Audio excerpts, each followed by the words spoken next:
Hello, everyone, and thank you for joining today's webinar, Preparing for the Talk, Ways to Get Ready to Talk About Sexuality, Relationships, and Identity. Before we get started, I would like to go over a few housekeeping items so you know how to participate in today's event. To the right of your screen is the control panel. As an attendee, you have the option of listening in using your computer or by phone. To switch from computer audio to phone, just select phone call in the audio panel and follow the dial-in instructions. If you're having trouble hearing me, please send a message through the questions pane and we will assist you. Later in today's session, Eileen will mention some resources that will be linked in the chat. Please feel free to engage with and ask about these links as they are mentioned. Additionally, at the end of today's event, you will receive a certificate of attendance via email.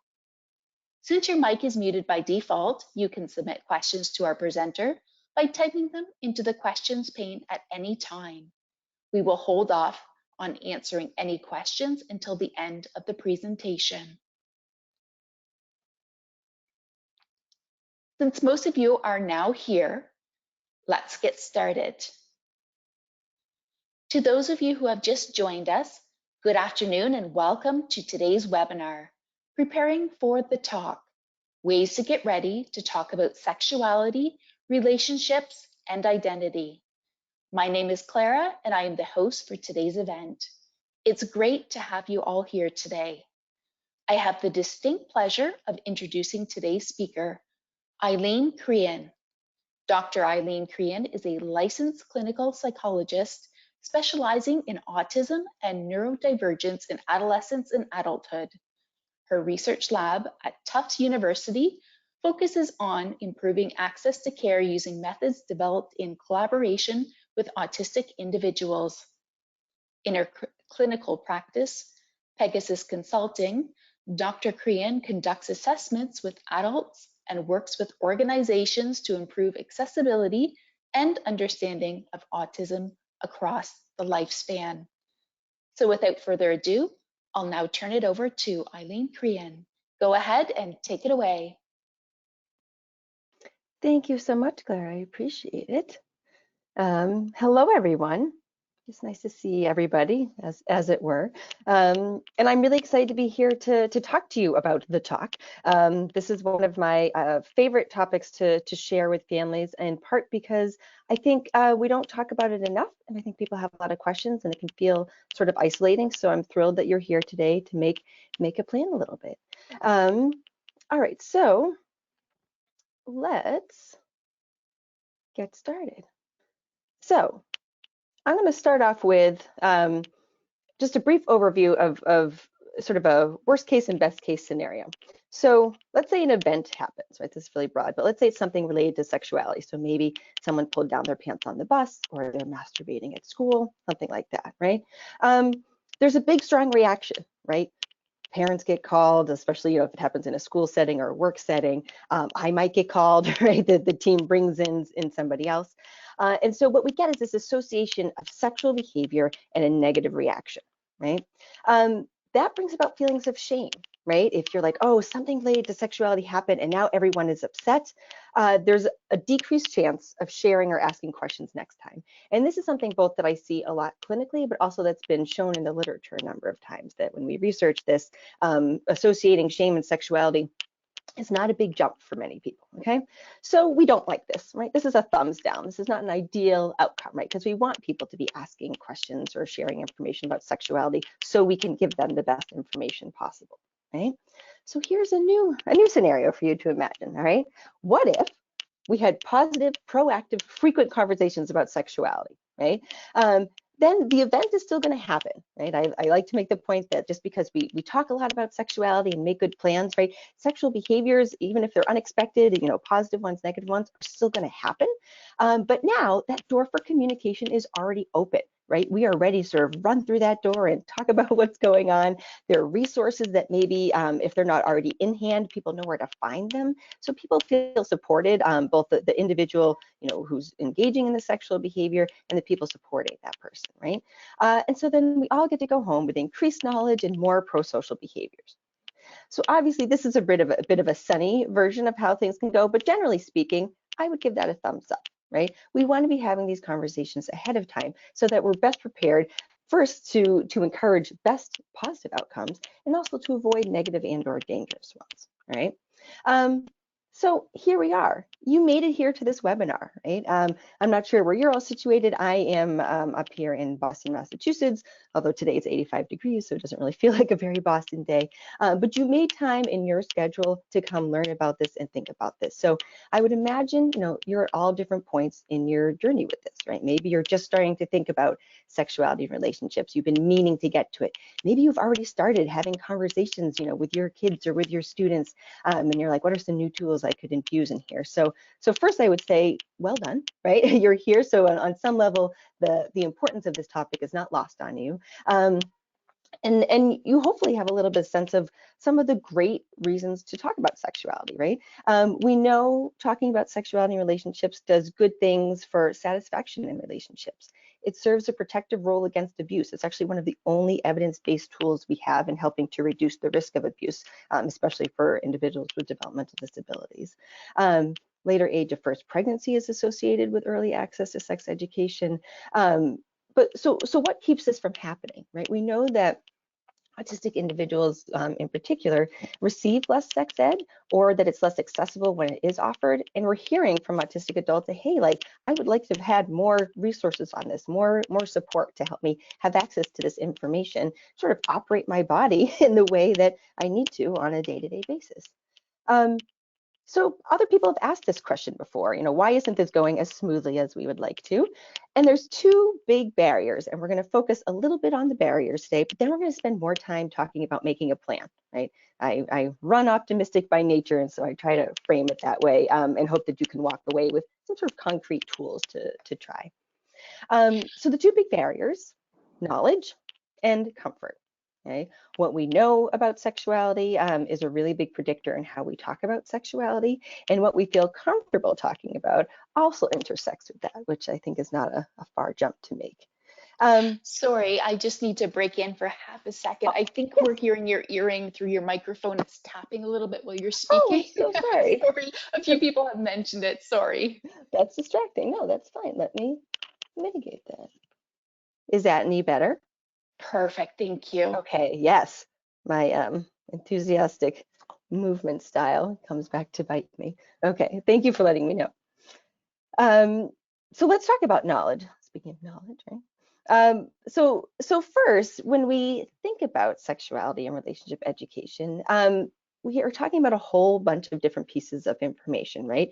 And there's not really a good working definition that all the sex educators have sat down and been like, this is what sex ed is. So usually things that come to mind, things like bodies and development, puberty, right?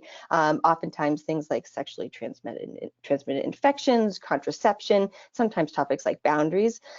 We are best, and by we, I mean people either sharing sex ed information with autistic individuals, or even sort of in more general settings, we are better and have more resources for talking about some of these more literal topics, like the different parts of the body, things like that. The topics that we have a little bit more trouble with are some of the more socially laden constructs. And inconveniently, those are the ones that we're hearing from self-advocates that they would like more information about, right? So there's a big responsibility on us as providers, as family members to sort of up our game in those spaces. They've done a bunch of studies, particularly asking parents of autistic children, what is your comfort and knowledge about these different areas. And it follows those same patterns that I just mentioned. So things very literally about body parts and taking care of body and hygiene and things like that, more comfortable, whereas things like, consent and identity, there's less comfort sharing information about those topics. And there's a lot of interpersonal and social aspects of sexuality and relationship, right? So most of my work is really focused on this social component and understanding, what people already know, what they want to know, sort of, interacting with other people, sort of get their goals met. And then we have this second sort of more complicated layer that's coming up, is that the landscape of sexuality, relationships, and identities has changed a lot in recent years, right? The internet, right, has made a really big difference in this. So things like pornography and sexting are topics that our children are exposed to really, really early in their life, and that impacts their development and how they think about sexuality and relationships, and that we need to be prepared for how kids can learn about these topics, because we don't probably didn't learn about those ourselves, right? Because many of us were around before things like online porn or sexting were either as common or as easy as they are now. Okay. Um, so this knowledge piece, though, it's not just all of us individually being like, gosh, I wish I had more resources. We really have sort of a systemic issue here, just to maybe give a little bit of comfort to the fact that it's not just you and not being able to find things. So they've done a couple of researchers have done a few studies looking at specifically developmental disabilities and access to sexual health education. And this one model shows that there's 5 big drivers of the gaps in sexual health education for students, students and young adults with developmental disabilities. And we're not going to go through all of them, but a couple to keep in mind, right? This lack of policies and standards over here on the right? There aren't particular rules, or they vary a lot from state to state or district to district about what should be covered in sexuality and relationship education. So it's hard to come up with this overarching plan to address the problems if it's not being addressed, right? Embarrassment, right? Saying, oh, I can't wait to have this discussion about sexual behaviors with my child. Not a comment I usually hear from parents sometimes, which is also totally great. But, knowing when to bring it up and how to bring it up is a complicated thing that we don't get a lot of direct instruction on, right? Parental concerns about what talking about sexuality will do. Right? Will that make someone too interested in sexuality? Will it be the right amount of information? What's the timing? And then, especially if there are providers who are also listening in, this limited professional education, right, sort of mastery of understanding and talking about sexuality and relationship education, especially in autism, is extremely limited and hard to come by, right? So we haven't really set ourselves up for success. There's a quote here about the bystander effect that we see a lot of times in this space. So that it's a right to know about sexual health education, and it's the right of a child to know how their body works. It's a right, but I don't know whose responsibility. And that was a quote for some of the participants in the study that this chart is from. So we need to be doing it, but we don't totally know how, and we aren't given a lot of supports. So, excuse me, this is a study that we did in my lab a couple of years ago, where we surveyed autistic adults in the US, and we asked, hey, there are all these sex ed topics. Tell us where you got information about this topic from. Okay? And we asked about, STIs and puberty and identity and things like that. But I want to highlight this consent side, okay? The big blue piece of this pie and the big red piece of the pie, those are internet sources, okay? With the blue one being sort of vaguely defined here as website of verifiable quality. So something from, like a medical site or .org or something like that. And the internet just being like you Google something and whatever comes up first. So the quality could be really, really variable. The small dark blue piece of the pie, and the teeny tiny one, 1.75%, that's care providers, right? And that covers doctors, therapists, a really wide range of people that these autistic participants were seeing.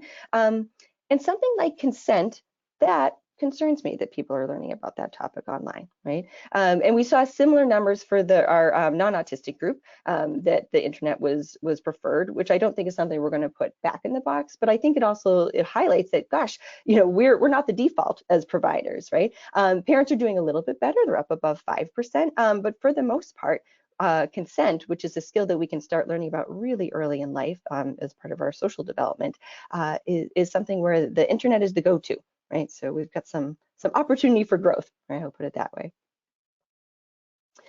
We also did a study with a couple of researchers at UNH and Lincoln Memorial, where we asked both parents and school professionals, so this could be teachers or aides or something like that, and we asked them about all of these sex ed topics, and we said, hey, what, are you teaching about this topic, and who should be teaching about this topic? Like, should it be you? Okay? And what I want to highlight here, and I think is a positive takeaway, is that some topics are being taught about more consistently than others, but everyone thinks that they should be doing more. right? And this gets at that knowledge component, like what is getting in the way, right? Is it knowing what to say? Is it having the resources of what to say? And it's really knowing how to have these conversations, right?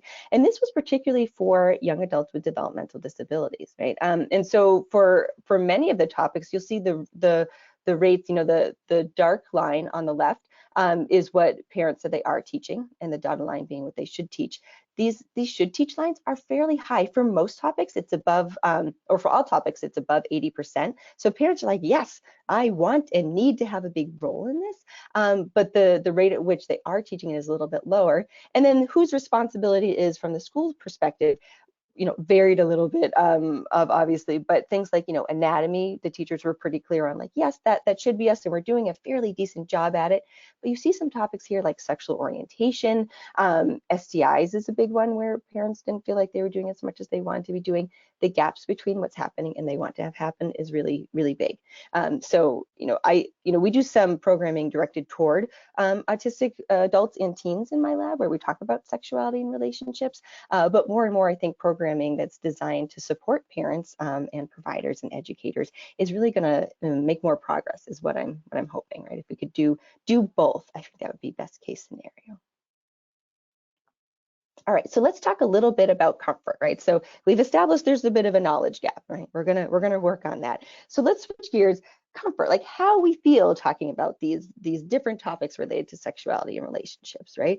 I'm in sort of a lucky spot where I do this all day, every day, right? And so, being able to sit here and say, okay, let's everyone say the word penis and not giggle at the beginning of group is something I'm pretty used to. That may or may not be something that you do in your day-to-day life, right? I recognize people have other types of work that they do across the span of their week. But how can we build our comfort? And to build comfort, we first need to identify where we're uncomfortable, right? So let me give a couple of examples, and then we'll actually do some self-examination, okay? So in a similar study sample of autistic adults, we asked, okay, of these sex ed topics, which ones do you want more information on, or which ones do you wish you had had more information on? Okay? And what we see is that these are the big four in order: sexual orientation, gender identity, consent, and assertiveness. Those are the skills and topics that people want more information on. This reflects some of those policy and knowledge pieces that we hear about. We know that sexual orientation and gender identity is more diverse in autistic populations, right?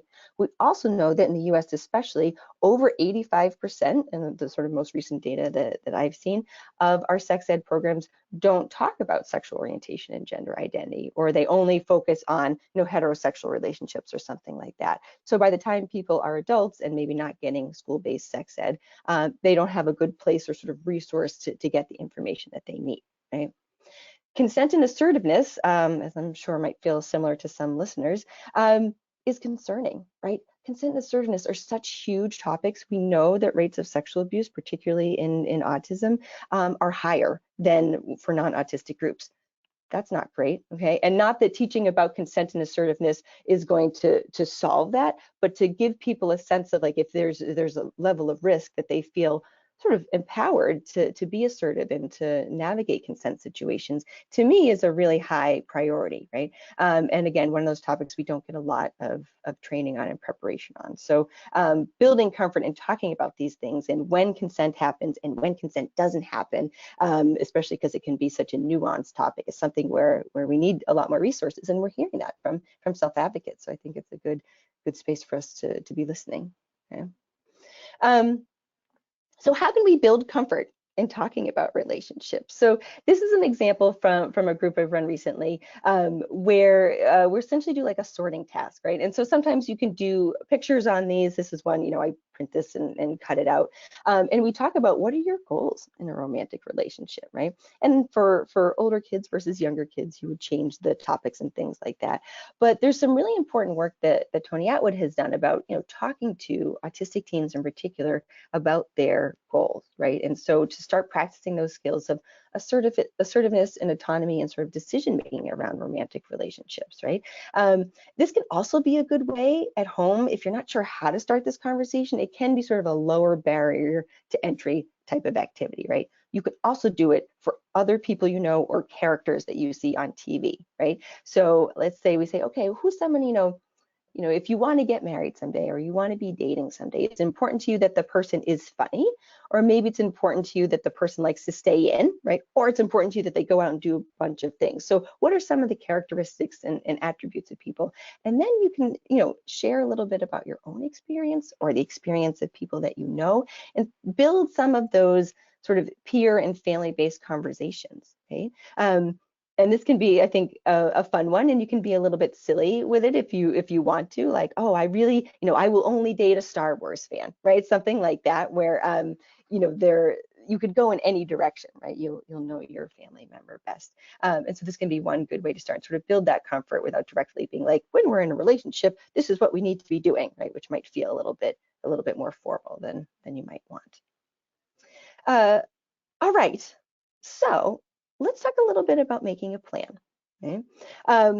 I sort of laugh as I present this slide. It's just 4 easy steps, everyone, right? And then you do that, and you have a plan, and sex ed is taken care of. But these are 4 good places to start. All right. So we'll just go from the top. Reflecting. So I want you to reflect a little bit on your own, and I'm going to give you a couple of prompts for this, and I'm going to actually be quiet for a couple of minutes and let you think. So thinking about sexuality and relationship education and all the subtopics that are related, right? We talked about bodies, puberty, pornography, masturbation, consent, assertiveness, identity. There's a whole list of them, right? So either, jot it down or maybe, type in your phone or something like that. Which topics, like pick 1 or 2, feel fairly comfortable? You're like, okay, I'm ready to talk about this. And why do you think that might be? Okay. And then I also want you to think of a topic or 2 when you're like, maybe when I said it out loud, you're like, oh gosh, that one really makes me nervous, or I have no idea where to even start. What are those 2, and why do you think those might be? Okay. All right, so I'll give you about 60 seconds, which is pretty short, but just so we can get to some of the resources. Right. Topics that make you feel most comfortable and topics that make you feel least comfortable.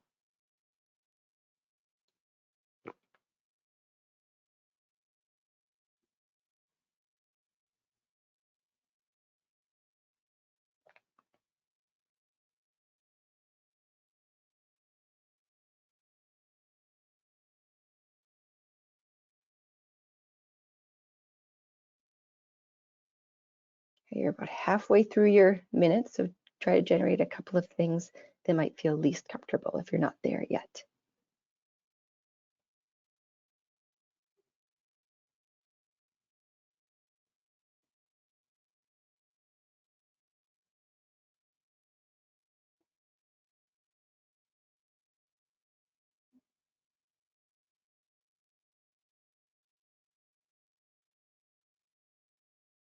All right, so hopefully you have a couple of topics.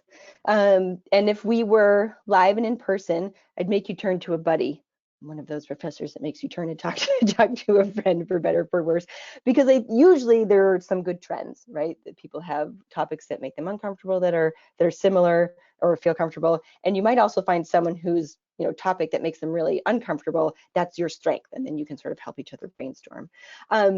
But hang on to that list for yourself, right? Because if you're here, you're probably thinking about this and trying to make a plan. So how did you learn about those topics, right? Whether you're comfortable or uncomfortable about them. And usually that can give you a fair amount of insight into why it might be comfortable or uncomfortable. Maybe you really liked how you learned about it. Maybe it was never talked about, right?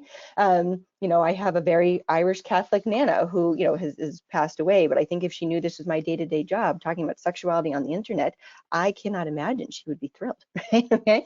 And so how can I increase my own knowledge on this topic? And this is a tougher question, right? Because, if you knew how to do that, you probably would be doing it.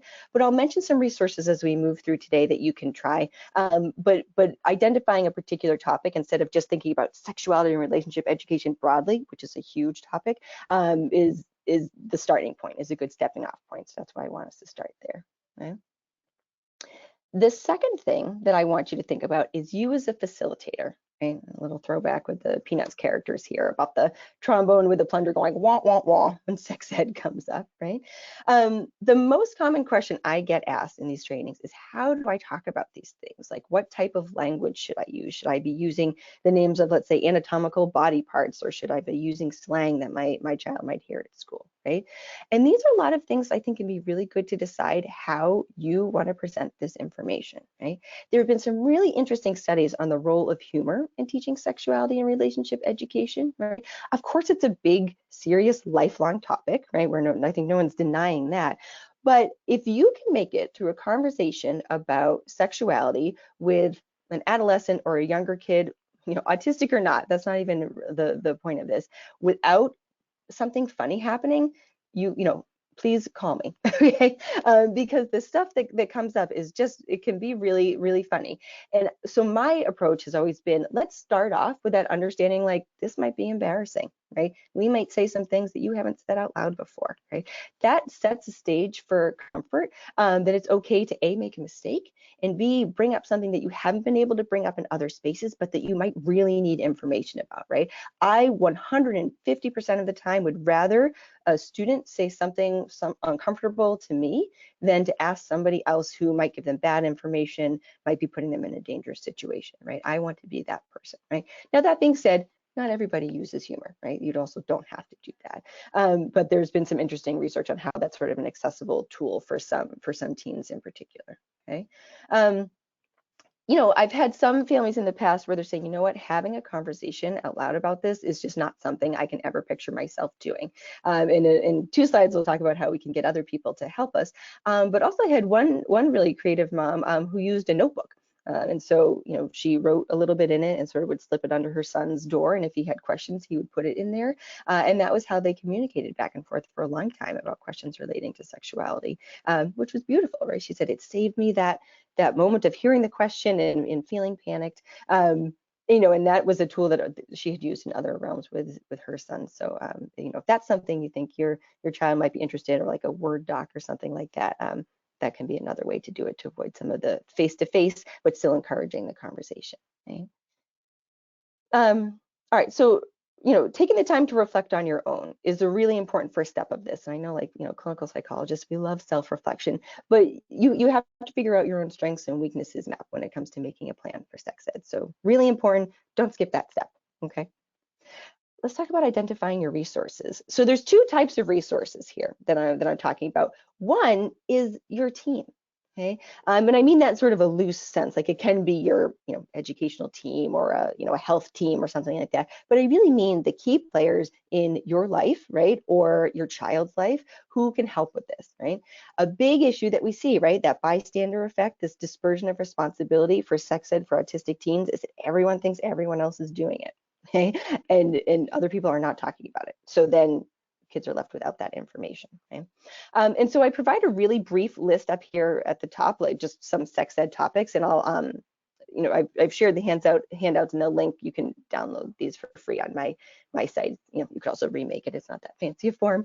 And so picking out which topics you're thinking about for your child or for yourself, right? And then essentially assigning them down in the chart down here. Now, this is a really vague template. I've got parents and family. You would want specific names in there, right? Because if you think it's going to be dad and dad thinks it's going to be mom, that's not going to leave us in a good spot, right? Teachers, again, specific names, things like that. And so you fill in who you think is going to talk about all these topics, and topics can occur under more than one person, right? Like the pediatrician, for example, might be someone who's talking about STIs, but maybe you're also talking about that at school or at home. But then you have this document that you share with anyone who's on that list up at the top. Okay? And that is how we help to reduce that dispersion of responsibility where everyone thinks the information is coming from somewhere else. That also allows you to say, hey, here's some topics I really want to talk about at home and that I don't want it to be discussed, let's say, by teachers. And it lets you set that standard before something happens in school that you didn't want to be discussed, right? It also helps, if there's something where you say, okay, here's a topic, I want to prepare for it a little bit and learn more about it, that's great. But if there's a topic where you say, yeah, I really don't feel comfortable talking about this, you can find someone who does, right? I will say, I have, my friends with kids, I've been nominated on a few of these forums. So like, oh, like Auntie Eileen can talk to you about masturbation, right? So, you have to let the person know that they're on your list. I want to reiterate that's an important part of it. But having this plan proactively is great. If you're using an IEP, this can be a good thing to bring to share and say, hey, school team, are you doing this? I was hoping you would or thought you would. Let's talk about it to make a plan. Okay. Um, and the second part of identifying your resources is actually places to get information for yourself and to learn a little bit more. And I've got lots of resources. We'll share those at the end. But so maybe mark off a couple of things that might be helpful for some of your areas where you feel least comfortable, right? Keep those in mind as we're moving forward. Okay. All right, so let's talk a little bit about feedback. Okay, so you've reflected as on yourself as a facilitator, you've identified some areas where you want to learn more, you've sought out those resources, that Uncle Jimmy is going to talk to your kid about this topic and you're going to talk about this topic. You're feeling pretty good. Did the plan work? Okay. Um, and how do you know if a plan is working, right? This is something that comes up a lot in both autism research and in clinical spaces. Like, oh, I thought we did talk about this, and then maybe something negative happened, or a comment came up and it didn't feel quite right. We don't have great assessment tools that we can use sort of ahead of time, right? And this is a problem in the field that researchers and clinicians are working on, but I don't have a lot of great answers for that quite yet. Here is oftentimes where I try to encourage parents and educators to rely on things that are happening in the moment, right? So if you're watching a TV show or a video game, right, there are lots of small passing moments where consent comes up, for example, or assertiveness or touching, things like that. Examples that your child might be seeing at at school, seeing other peers engage in. If there's stories in the news, unfortunately that tends to be a good source of examples. And so seeing what the sort of responses to some of those examples, if your kid can sort of engage in those conversations and reflections, right? And if that's a tool that works for you, that's fantastic, right? But if it's not, I have a little bit of a guide, which I use with families in particular. So this first top again, or top of page again, like feel free to edit this and change topics that might be more or less relevant to your particular situation. But which topics need to be covered, right? And it might be all of them, right? And so then we have a timeline down below when to cover each topic. It's not sort of within the scope of this presentation, but the when to talk about different topics is a really complicated question, but there's also resources on that, and some of the information they'll share will show you that. So I would say, think a little bit about what is of highest priority, and then how you might want to approach that topic, right? Something like consent, ideally that would be, consent should be a skill and boundaries that we're talking about from when kids are really, really little, right? I've got a toddler at home. We are working on body boundaries nearly constantly, right? And so filling in a timeline of when you want to start each topic, wouldn't be, talking about boundaries with a toddler appropriate, talking about pornography with a toddler not appropriate, right? And so making a bit of a plan. If you're like, oh, I wish I had started this years ago, it's never too late to talk about these topics, right? The best time to start is as early as you can or now, okay? So just whatever you jump in with, that's totally fine, right? It's always better to have the information than to not, right? So sorting a little bit, a rough timeline in your head of when you think these will happen, and then pick one topic, right? Similar to what we talked about before, from this top piece and say, okay, I'm going to make a particular plan to talk about, let's say, public versus private behaviors, okay?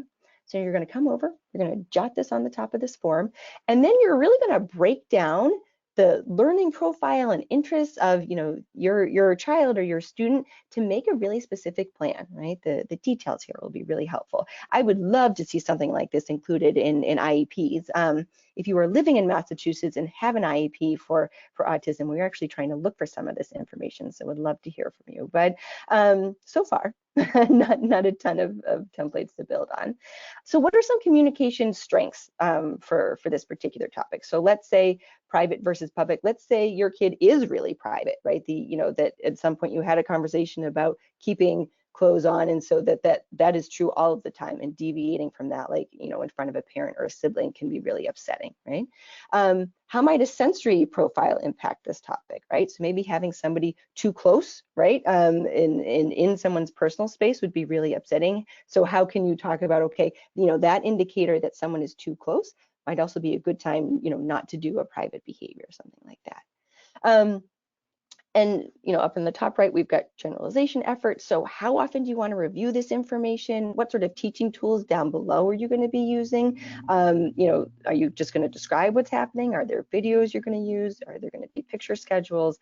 Are there internet resources? Let's say you've got a kid who really likes that, you could say the same thing, but seeing it come from the internet is more effective. Can we find a proxy for that? And then this bottom right corner, sort of similar to the planning document before. How is it going to be presented? By whom? When should I start? What resources will I need? So we're really getting into the specifics of a plan. Okay. And again, all of these you can download for free, or the slides will be available. So please feel free to use these and edit as you see fit. Okay. So that's you collecting a little bit of feedback, and maybe amending the plan as you go, and continuing to just build on strengths and address areas where knowledge isn't building maybe the way that you thought it would or wanted it to. But also, as the driver of this type of education or introduction to these topics, how are we going to keep ourselves accountable, right? Let's see, it is April, right? New Year's resolutions were a few months ago. If we were in person, I would say raise your hands if you've kept up with all your resolutions. I would guess it's somewhat low, right? By April, oftentimes people have forgotten about those. We have a lot going on, right? Things are busy. And then what I hate to hear from families is like, I started to work on this and there were too many things, and I just feel terrible that I didn't keep up with it, right? Which happens, we're human. But how are some ways you can build in some accountability to make sure this gets done? Because there isn't a natural leader, like if you're thinking about learning, like maybe self-care skills or learning, to read, it's not clear who the designated leader of accessing this information is. So accountability, set small goals. Okay, if you leave today and you're like, yeah, I saw the 14 topics listed on the handout that Dr. Crean mentioned, and we're going to do all those by June, I would say not good. Okay, it's too much, right? It's not feasible. So you're sort of setting yourself up to fail a bit there. You could certainly make a plan to do that. That would be great, but that wouldn't be covering the topics and giving them their attention that they're due, right? What do you already do, right? And I'm always guilty of this. I'm like, okay, I'm going to go home and I'm going to, call this person and go meet with them and make a plan. My thing is, I'm a reader, okay? If I have it in a book and the book sits next to my bed, I will probably open it up. I will probably fall asleep with it on my face, because I mentioned toddler, right? But that is the way I learn information, right? Podcasts are everywhere these days, right? And podcasts about sexuality, particularly around autism, also more and more of those, especially ones by self-advocates. There's some really great ones. So build on what you already do and set those really small goals. Tie tracking your planning that you make from a couple of slides ago to some sort of regular event, right? Something like IEP meetings or birthdays at a minimum. So you've got once a year, you're looking at the plan, where am I off? What do I want to recalibrate? Or like the first week of the month, right? I've got this really great virtual group of parents up here, and we meet once a month at the beginning of the month, and we talk a little bit at the beginning about a particular sex ed topic. This is for parents of autistic adults. And then they check in with each other on their own goals, right? And just having that minute to protect for this has been hugely helpful, right? Or get a friend involved, or reminders on your phone, right? Let's rely, the technology is everywhere anyway. Let's rely on it, right? Let's make it work for us a little bit in important and helpful ways, okay? Part of why I mentioned this, get a friend involved, is another thing that I really hear from parents is that I've had these questions and I feel like I'm the only one going through this, right? Or I don't want to bring this up with, let's say, my pediatrician because, there might be some sort of stigma around it. Questions about sexuality, especially sexual behaviors, right? Things like masturbating in public or accessing online pornography when kids are younger than you thought. It's much more common than people think, right? And certainly, I have a little bit of selection bias since this is my line of work. But even then, the more I talk to parents, the more they're like, oh, this, once I brought it up with my friend, they also went through something similar. So, see how it feels to get a friend involved. That might actually be a source of support for a couple of different reasons. Okay? Let's talk about some resources. Okay, so let's get to some things that you can explore once we end. So I'm going to bring up. There are a few, right? So there's a whole list here, and I'm going to show you what these look like sort of in live and in person. So this is the Sex Ed for Self Advocates site. This is made by the Organization for Autism Research, you may have heard of them, right? With self advocates, right? Which I think is a particular strength of this. I actually always recommend this even when I'm not giving a webinar for OAR. It's just fantastic. Part of what I really like about it is that you could pick which topic you want to learn about. So let's stick with public and private since we've been talking about that a bit. And when you click on it, Autism Acceptance Month, there's a video that introduces the topic and then what is said down below it. And it breaks the topic down into smaller pieces. And you have the option of taking like a little quiz at the end, right? The format is accessible. It touches on topics that autistic adults have shared that like, hey, this would be really good to talk about, which I think is really important for creating new sex ed materials. So explore that, right? If you hear a question, you're like, wow, I'm not totally sure where I'm going to go with that. Look this up late at night and see what information you can glean. The second one is the Sex in the States site, and this is not particular to autism, but it's really important to be aware of because there's a lot of updated sort of legal information on here. So you could click on your state. So I'm in Massachusetts, as I mentioned, so I'll click on this. And then if you scroll down, it summarizes all the important sort of sexuality and relationship and identity information in that particular state. And they update it pretty regularly. So things like age of minority or age of consent, right, which would be really important for safety in relationships. Things like sexting, right? So sexting in Massachusetts, there's no Massachusetts laws specifically, but there are federal laws. And so that means that if you are sexting, that's a federal offense, right? And so it makes really clear, I think, what can be sort of complicated legal rules about things. And so oftentimes I will refer parents and self-advocates and educators to this just to see what are the rules in your state. So you could talk about those ahead of time. Amaze.org, briefly, again, this is not autism specific, but the format is really accessible for visual learners. They're short, they're usually 2 to 3 minute videos about all sorts of health topics. The consent ones in particular are really good. The healthy relationship ones are really good. There's some really helpful videos on gender identity and sexual orientation. So either these are things that I use in groups or directly with patients that I'm working with, or I send parents to watch these to sort of have some discussions at home because they're sort of fun, right? They're very colorful. There's usually like a character that you get introduced to. It's nice. It's a nice resource. Just a couple more to share with you, and then we'll pause for some questions. The porn conversation, right? This is a free resource, and the point of it is that children are exposed to pornography at an extremely young age, and the average age is around 8. Okay, and just because things are on phones and they see things and hear things, and so this was not a problem years and years ago. But too often, exposure to pornography is what shapes some people's first impressions of sexuality. That's usually not great, right? Certainly there is some pornography out there that is, they discuss consent and things like that, but for most of it, that's not what's happening. And so this is a curriculum that is focused on starting the conversation from what do kids already know, right? They might have some ideas about sexuality and relationships in their head so that we can address some, potentially problematic themes.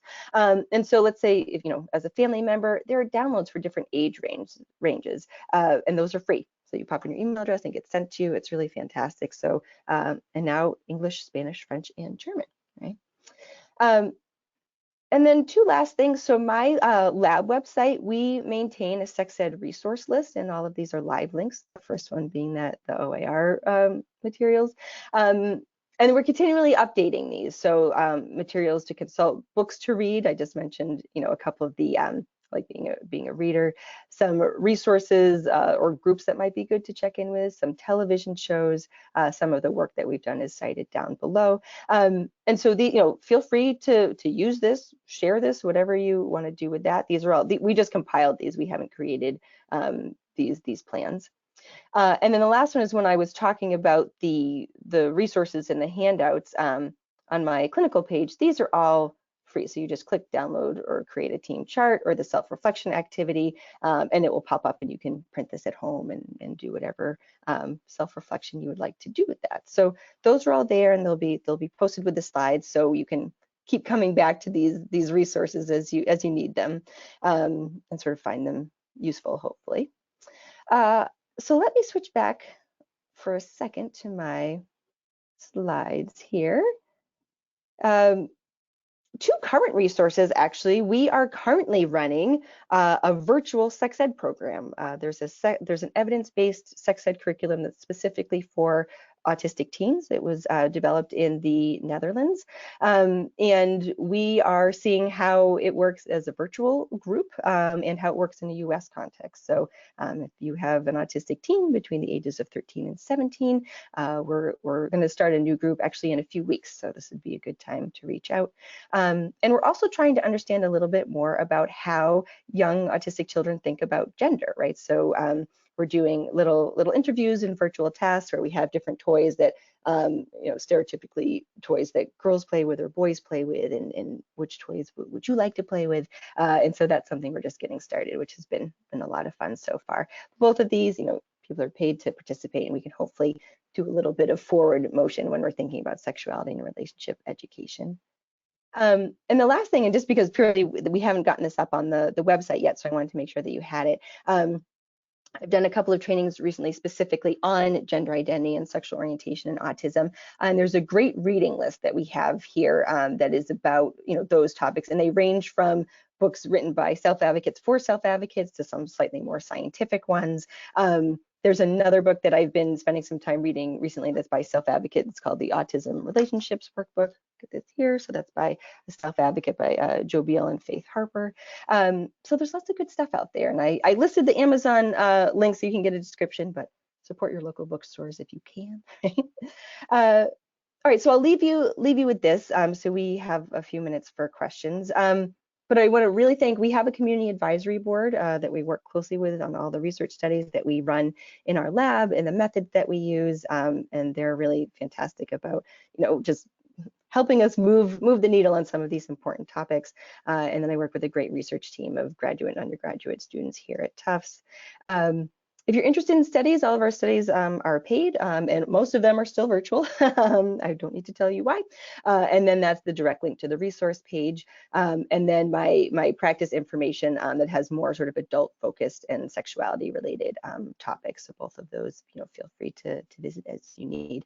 But thank you for listening and for taking that first step, or hopefully a step of many to come, to talk about sexuality and relationships. And hopefully you have got something that you're walking away with that you can try at some point in the not so distant future. Happy to take questions. Yeah, and you've got my info if you have any follow-up. Great. Thank you so much for the presentation, Eileen. So this concludes the presentation, and we're about to begin the Q&A session of today's webinar. So just as a reminder, you can still submit your questions to the questions pane in your control panel. But however, because time is limited, we may not be able to get through all of your questions. And if there are any questions that we're not able to get to today, we'll try to get back to you via email. And before we get started, I just want to point out that in your control panel, there is a section called handouts, and that is where you can find a copy of today's presentation should you wish to download it. Okay, let's move on to the questions. All right, looks like we have had a few come in here. So our first question is I'm a BCA that works with children and teens living in the Bible Belt. I've encountered numerous families who are resistant to providing sexual instruction due to their religious beliefs. For example, masturbation is a sin. Any suggestions on how to deal with this? Yes, that is a great question. So I actually did my clinical training down in Alabama, and this is where I started a lot of this work, which was so we could, probably connect offline about some of the, maybe local resources depending on where you are. But a couple of things. There's this one really great article, and I think it's linked on my lab site, but if not, I can send it to you. And it's by Goldman, and it says sort of like 13, I'm going to butcher the title of this, but like 13 comebacks to objections to school-based sex ed. I try to take the lens in my work that I think learning about our bodies is like a human right, and the like World Health Organization takes that. But what I often end up deferring to is this is really a safety concern, right? If we, kids, adults, developmental disability or not, usually at some point they get some sense about like masturbation, or that, they can make their bodies feel good. And if the first person to show them that is someone who has bad intentions, that's really problematic, right? Because that person, that's going to be hard to avoid that person, right? So I do, in those situations, oftentimes post it as a protection piece, and try and brainstorm like what are some other ways around that. I do think sometimes some community around that, because there are and I don't think I shared any of it today, but there are some, religious-based groups that do talk about this, and so then people sort of within the community, right? If you're in the same religious community, can talk about how they maybe also handled it. And then I also would sort of lead in slowly, right? I wouldn't open with masturbation, which I think probably makes sense. But finding a way to come up, ask like what the big questions are, and seeing if you could sort of slowly chart a path in that direction, I think can be really useful. In addition to that sort of peer network, it's a tough spot though. Perfect. Thank you so much for your response. Our next question is from Samantha, and the question is there materials for young adults? I saw the sex ed was specifically for 13 to 17-year-olds, but I have a young lady who's definitely in her 20s, so a bit outside of that age range. Yes. So we actually just finished a young adult group a couple of months ago. When is the new one launching? I don't know it off the top of my head, but we always share when that happens on our like social media accounts, or we have on the um, website, like we have like a mailing list where we send out announcements. But we should be having an adult round soon, I would say. So yeah, so that would definitely be a possibility. Excuse me. And those are virtual, so hopefully accessible. Perfect. Thank you so much. Our next question is from Gail, and her question is, my son, who's 15 years old, says he would like a girlfriend, but he has a lot of difficulty just making friends. How do I explain to him that he needs to learn to make friends first before he is ready for a more intimate relationship in terms that he would understand? Yeah, great question. Um, that timeline of relationships is tough, right? Like, especially because I think we oftentimes see in movies people meet and then they're in love and then they get married or whatever comes next. So there are a couple of ways to do this. There's one book, it's called Intimate Relationships, and I think the title, I think it says High Functioning Autism. It's an older book, since that would not be a term that we would use anymore, but by Davies and Dubey. And it's big, it's a long curriculum, but part of what I like about it is that there are a couple of visuals in there that talk about both a timeline, like being friends first, like, and it labels the different sort of stages of a relationship. So first it's like acquaintances, then it's I think close friends, and then romantic interest, and then like intimate relationships or something. I forget exactly the terms. So that might be a good one. And that yeah, there's a bunch of handouts in there, but a couple of those I end up using really a lot. And another way is sometimes, although not always, some of the autistic teens I work with have either less access or less like interaction with some peer models, right? So oftentimes students will learn that timetable from other relationships that they're seeing, right? They'll notice that people are being friends. So if there are people in your son's friend group who are doing that, try and make that really explicit. But if there's not, are there other examples that you can think of, like maybe with you and your partner, or if there's a sibling, or something that you could sort of think of an example that you might both be familiar with. And then and sometimes I'll do a sort of more literal visual mapping of like, okay, so you want to, let's say, date. So what are some of the dating readiness skills? And there's a couple of versions of like of those that are in the resource guide. And then I build them backward. It'd be like, okay, so before we get to that, so before we get to taking someone on a date, right, that requires like, let's say, hygiene and making a plan and having had at least a couple of conversations and getting a phone number or a text number or something, And so then like sort of backward scaffolding the skills that would go into that. I feel like that was sort of vague, but that's a general overview. Uh, Perfect. Thank you so much. sure. Our next question is from Jason, and the question is, how can I start this conversation with my child? Yes. So if your kid is verbal, I would say a couple of things. You want the scene to be right, right?